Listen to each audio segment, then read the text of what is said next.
I was once a proud tech entrepreneur who built a successful company with my college friend Jake.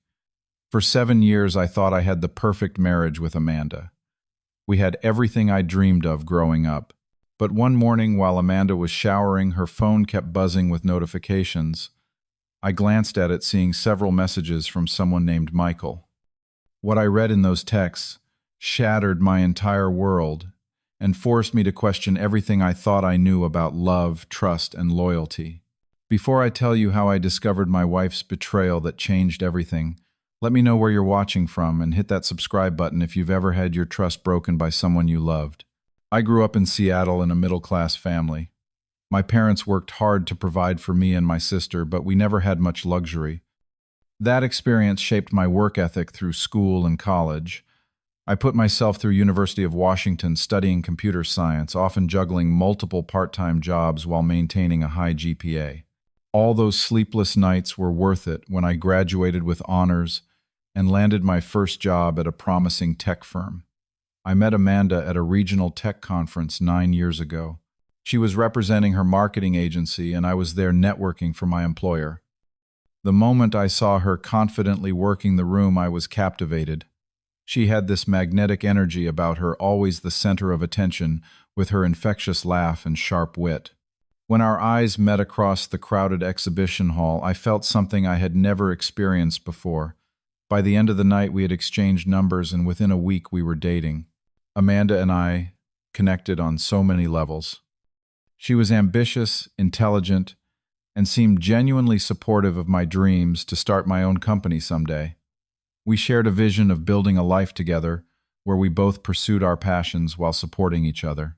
2 years into our relationship, I proposed during a sunset hike at Mount Rainier, her favorite spot. She said yes immediately, tears streaming down her face. Our wedding day was everything we had hoped for. We kept it relatively small, with just close friends and family, at a picturesque venue overlooking Puget Sound. Amanda looked breathtaking in her gown, and when we exchanged vows, I truly believed we would be together forever. After the honeymoon, we bought a beautiful colonial-style house in Bellevue, an upscale Seattle suburb. It had 4 bedrooms, a spacious backyard, and was in an excellent school district for the children we planned to have someday. Around that same time, my college roommate and best friend Jake approached me about starting a software company together. Jake had the business acumen while I had the technical expertise. With Amanda's encouragement, I quit my stable job, and we launched our startup developing specialized security software for small businesses. The early years were tough with long hours and financial uncertainty, but Amanda seemed to understand. She would bring dinner to the office on late nights and listen patiently as I talked through technical problems. Over the next 5 years, our company grew beyond our expectations. We expanded from 2 employees to 50, secured multiple rounds of funding, and eventually developed a proprietary cybersecurity platform that caught the attention of major industry players. Just 3 months ago, we received an acquisition offer that would have made both Jake and me millionaires several times over. Life seemed perfect. Our social media accounts showcased what appeared to be an ideal life. Weekend getaways to wine, country anniversary trips to Europe, dinner parties with influential friends in our modern dining room. Amanda loved documenting these moments, always careful to capture the perfect angle of our happiness. Looking back, I should have noticed the red flags. Around our 5th anniversary, subtle changes began in Amanda. She started working later at her marketing firm, often coming home after 9 or 10 at night. Her circle of friends shifted from the couples we had known for years to new colleagues I rarely met. She became obsessed with appearances, insisting on designer clothes and luxury brands that stretched even our comfortable budget. Our conversations began to feel superficial. Where we once talked for hours about everything and nothing, we now exchanged brief updates about our days. Physical intimacy became less frequent, and when it did happen, it felt mechanical rather than passionate. I attributed these changes to the natural evolution of a long-term relationship and the stress of our busy careers. Then there was Michael. He joined Amanda's marketing firm about a year ago as a creative director. Suddenly, his name appeared in her stories about work. She started attending more industry events where he would also be present. When I met him at her company holiday party, I noticed how his eyes lingered on her a bit too long, how their inside jokes excluded everyone else. Still, I trusted Amanda completely and dismissed my unease as petty jealousy. The passwords on her phone and laptop changed. She began taking calls in another room, her voice dropping to a whisper. Weekend work sessions became more frequent. Once, when I suggested joining her for lunch at her office, she became unusually defensive, claiming it would be disruptive. Last month, I was scheduled for a 3-day business trip to San Francisco to meet with potential investors. Amanda seemed almost relieved when I told her about it, mentioning she would use the time to catch up on work projects. The morning of my flight, Jake called to inform me the investors had to reschedule. Rather than tell Amanda immediately, I decided to surprise her with a nice dinner at home. I stopped by her favorite Italian restaurant to pick up takeout and bought a bottle of the expensive Cabernet she loved. As I pulled into our driveway around 7 in the evening, I noticed an unfamiliar black Audi parked across the street. I thought nothing of it until I entered our home, quietly eager to surprise Amanda. The house was unusually quiet, but I heard faint music coming from upstairs. Setting the food on the kitchen counter, I made my way toward our bedroom. The door was partially open, and what I saw through that crack shattered my world into a million pieces. Amanda was in our bed with Michael, both obviously unaware of my presence. I stood frozen, unable to process the scene before me. My wife of 7 years, the woman I had built my life around, was intimately entangled with another man in our marital bed. Time seemed to stop as a wave of nausea washed over me. Eventually, some primal instinct took over, and I pushed the door fully open. "What the hell is this?" My voice sounded foreign even to my own ears. Amanda screamed and scrambled to cover herself, while Michael jumped up in shock. The next few minutes were a blur of shouting and chaos. What remains etched in my memory is not the initial shock, but the transformation in Amanda's expression from surprise to something far worse, cold calculation.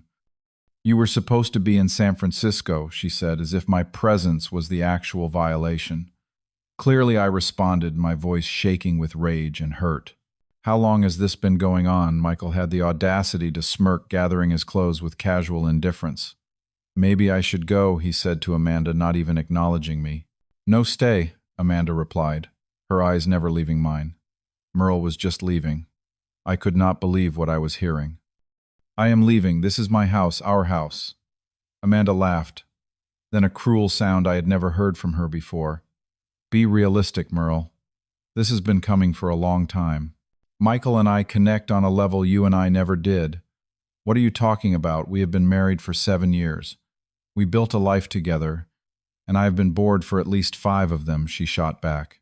"You are so predictable, so safe. All you care about is your precious company.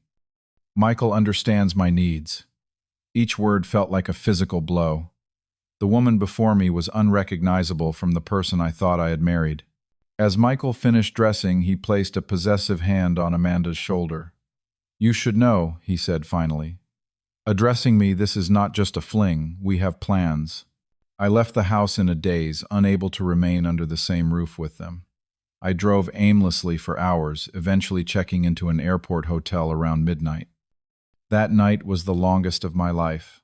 I cycled through every emotion imaginable: crushing pain, blinding rage, profound disbelief, and overwhelming shame. How had I not seen this coming? Were there signs I had ignored? Had any part of our marriage been real? Sleep never came. As dawn broke, I turned to the practical concerns my shocked mind could process. I opened our banking app to assess our financial situation. What I discovered made my stomach turn. For months, Amanda had been making large withdrawals from our joint account. Credit card statements showed expensive restaurant bills for dates I had never attended, hotel charges in our own city, and several large purchases at high-end jewelry stores. More disturbing still were the Google searches on her laptop that had synced to our shared cloud: how to maximize assets in divorce entitlement to husband's business in divorce settlement, and how much of spouse's company can I claim. She had consulted with 3 separate divorce attorneys over the past month. The betrayal went beyond the physical affair. Amanda had been systematically planning to leave me and take as much as she could. I found text conversations with her friends where she referred to our marriage as her investment plan and joked about how marrying a promising tech entrepreneur was her best business decision. In one particularly painful exchange with a friend I had never liked, she wrote, "Once the acquisition goes through, I can finally ditch the boring husband and start living the life I deserve with Michael." Merle never suspected a thing. My entire reality collapsed around me. I had been nothing more than a meal ticket, a stepping stone to the lifestyle she wanted. Every anniversary celebration, every whispered "I love you," every plan we had made for our future felt like an elaborate lie. I broke down in that anonymous hotel room, sobbing until I had no tears left. Around noon, my phone rang. It was Jake, concerned when I had not shown up at the office. Hearing my best friend's voice, I finally told someone what had happened. His immediate response was not pity but protective anger. "Come meet me," he said firmly. "Not at the office. Let's go to that diner on Elm Street. We need to talk." The diner was nearly empty when I arrived, just a few retired regulars nursing coffee at the counter. Jake had secured a booth at the back away from anyone who might overhear our conversation. He stood when he saw me, his face etched with concern, and pulled me into a brief, tight hug. "You look terrible," he said as we sat down. "Feel worse," I managed to reply. After ordering coffee neither of us would touch, I recounted every painful detail of the previous 24 hours. Jake listened without interruption, his expression darkening with each new revelation. "The affair is bad enough," he finally said when I finished. "But the premeditated financial aspect changes everything. She has been planning this for months, waiting for the acquisition to maximize what she could take. Can she really claim part of the company?" I asked, the thought sending fresh waves of panic through me. Jake leaned forward. "In this state, possibly. Without a prenuptial agreement, business assets acquired during marriage could be considered marital property subject to division. The timing is what concerns me most. The acquisition offer would establish a clear valuation, and she could potentially claim half. Half of everything I have worked for," I said hollowly. "Everything we have built." Jake was quiet for a moment, his business mind clearly working through scenarios. "There might be a way to protect yourself legally.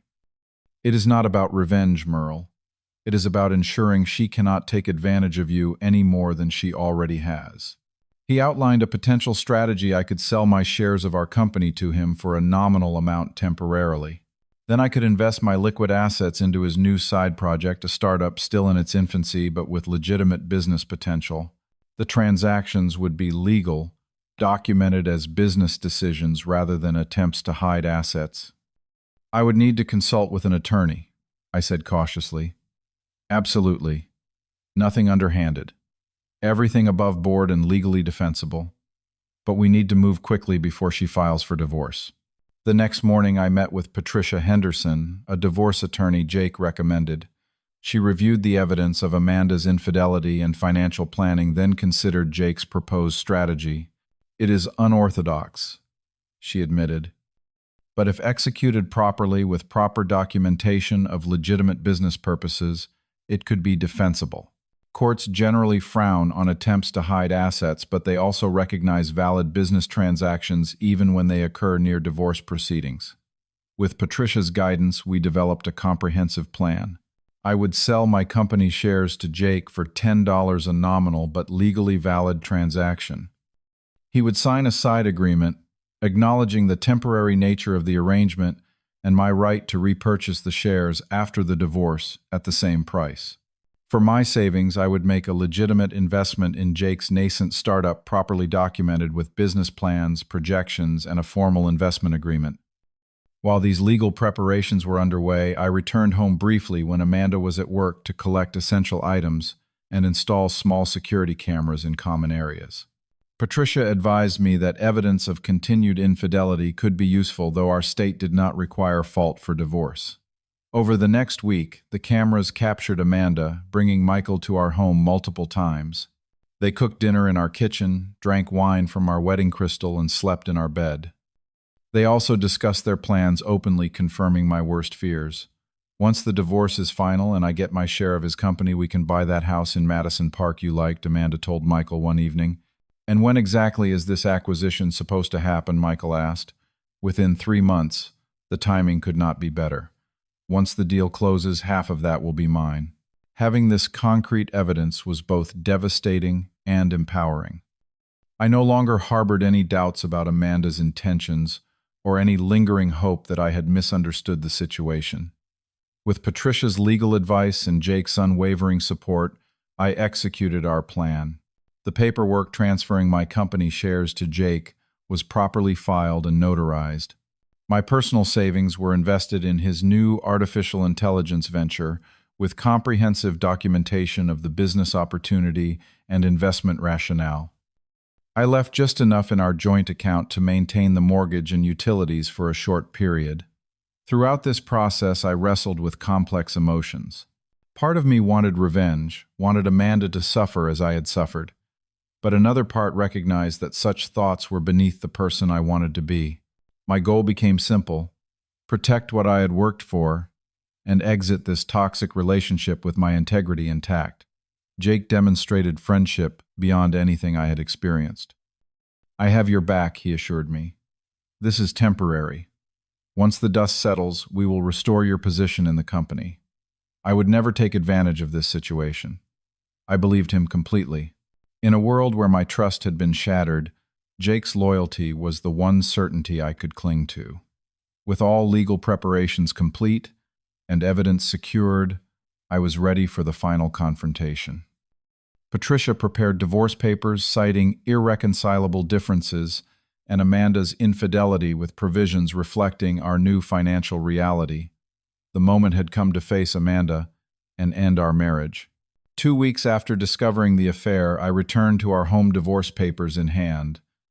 Amanda was surprised to see me clearly having grown comfortable in my absence. She sat at the kitchen island in designer loungewear, scrolling through her phone, barely looking up when I entered.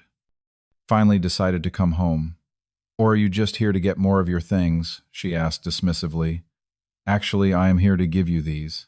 I placed the manila envelope containing the divorce papers on the counter between us. That caught her attention. She opened the envelope and skimmed the documents, her expression shifting from surprise to calculation to satisfaction. "Well, I was planning to do this myself soon anyway," she said with forced nonchalance. "My lawyer will review these, but I should tell you now that I will be seeking my fair share of assets. That includes half of your company's value, especially with the acquisition offer on the table." I remained calm, having anticipated this exact response. "You should read the financial disclosures more carefully." Her eyes narrowed as she flipped to those pages. I watched as confusion, then disbelief, then rage crossed her face. "What is this?" she demanded. "Where is the company? Where are our savings?" "I made some business decisions recently." I explained evenly. "I sold my shares in the company to Jake for $10. As for our savings, I invested them in a promising startup venture." "You did what?" Her voice rose to a shriek. "You cannot do that. I deserve half of everything. Everything is properly documented as legitimate business transactions," I continued. "Feel free to have your lawyer review them." Amanda frantically pulled out her phone and checked our joint accounts, her face paling at what she saw.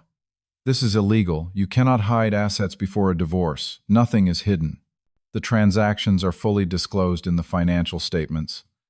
As my attorney can confirm, these were valid business decisions." "Your attorney," her voice had a dangerous edge. "You planned this. Just as you planned to take half of my company after cheating on me with Michael," I countered. "Yes, I know all about your research on maximizing divorce settlements and your consultations with divorce lawyers. I also have extensive evidence of your affair, including video of you bringing Michael into our home repeatedly." The color drained from her face. "You were spying on me. I was gathering evidence after finding my wife in bed with another man. There is a difference." Amanda's composure cracked completely. She began throwing whatever was within reach, screaming obscenities and threats. "You will regret this. I will take you to court. No judge will believe these were legitimate transactions." I remained calm, which only inflamed her further. "My lawyer disagrees. The timing might seem convenient, but everything was done legally and for documentable business purposes. I will destroy you, she seethed. I will tell everyone what you did. And I will tell everyone how you cheated on me, brought your lover into our home, and planned to take half of a company you contributed nothing to. I have the evidence, Amanda. All of it. Text messages, videos, your Google searches about divorce settlements. Are you sure you want all that made public in a contested divorce? Reality finally seemed to dawn on her. Her shoulders slumped slightly, but her eyes remained hard. I will call Michael. He will help me fight this. I doubt that, I said quietly. Michael seems very interested in your access to wealth. When he discovers there is nothing to gain, I suspect his enthusiasm for your relationship will diminish significantly. As if on cue, her phone buzzed with a text. She glanced at it, and I could tell from her expression it was from Michael. She turned away to respond, her fingers typing frantically. I left the divorce papers on the counter. My attorney will be in touch with next steps. I suggest you find a new place to live soon. I will be returning to this house since I am the one making the payments. 3 days later, Amanda's lawyer contacted Patricia requesting a meeting. When we gathered in Patricia's office, it was clear the fight had gone out of Amanda.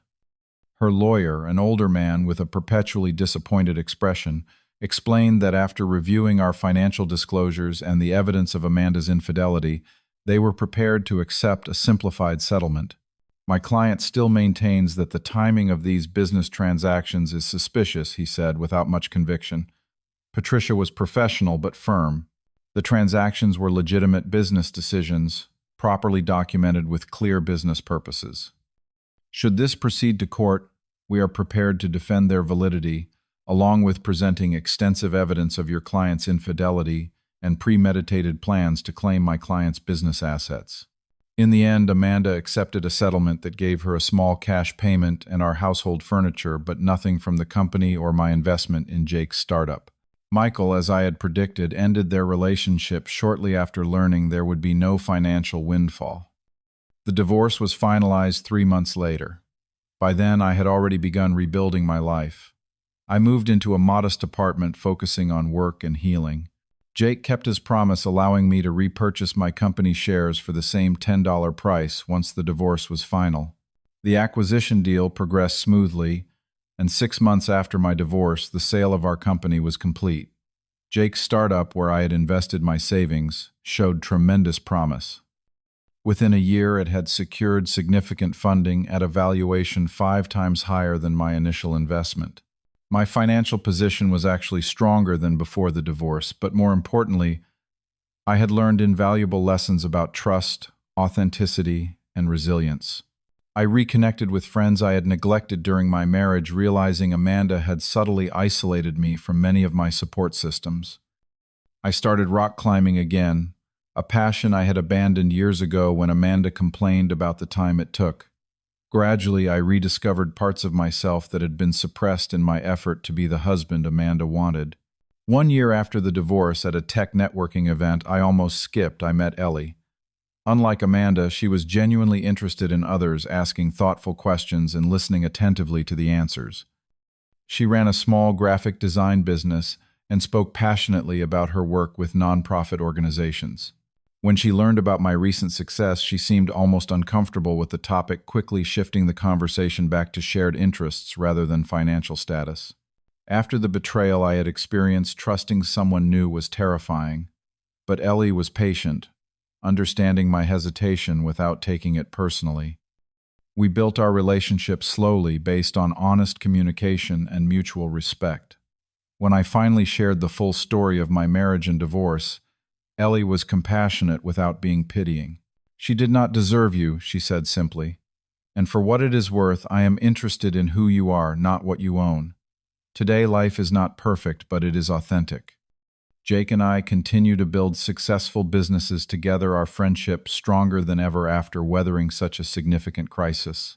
Ellie and I have been dating for 6 months, taking things one day at a time without rushing toward any predefined relationship milestones. Sometimes I think about Amanda and feel a momentary pang for what might have been if her love had been genuine. But those moments grow rarer with time. The experience taught me to value sincerity over appearances, to trust my instincts when something feels wrong, and to surround myself with people who demonstrate their loyalty through actions rather than words. The greatest irony is that by trying to take everything from me, Amanda inadvertently set me free to build a more meaningful life than I had before. Sometimes losing what you thought was everything leads to gaining what truly matters. Have you ever had to rebuild after someone broke your trust? Share your story in the comments below. If this story resonated with you, please hit that like button and subscribe for more real-life experiences. Do not forget to share this video with someone who might need to hear that there is life after betrayal. Thank you for listening, and remember, sometimes when you feel like you have lost everything, you are actually making space for something better.